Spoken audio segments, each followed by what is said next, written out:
Kalaram kalaka kum khale ten khathir zelin kalaram ka mulo o katisa kashil ate nang chulo tel to su nang mawang hian kalaram chu ka mu har pha ani hey le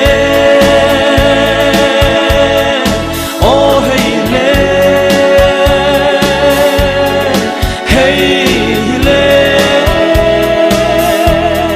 kalaram na chu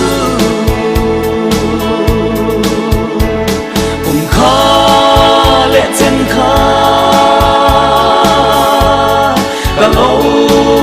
clear Gina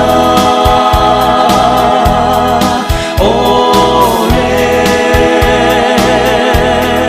Tu na tuan Alo ken dae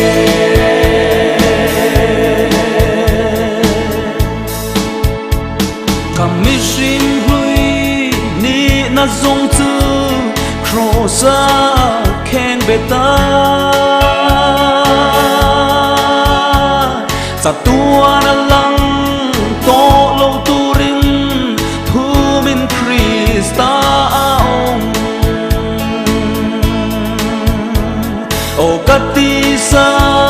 kashil atse lalpan ashruya tse kum khale ten ilong nga kha tu na hiam zol toro hey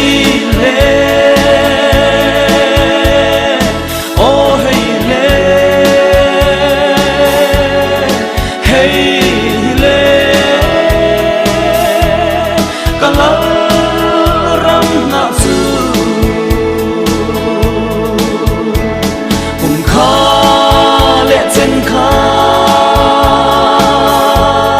Galo clear Gina Ole Tu na tuan Alo ken dae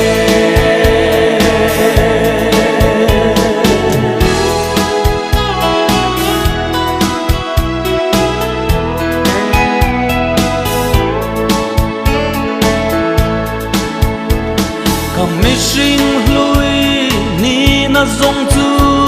Crossa keng beta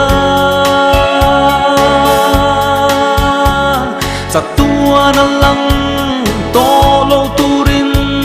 thu min Krista ong o katisa kashil ate lalpan ashruya tse kum khale ten ilong nga kha tu na hiam zol toro hey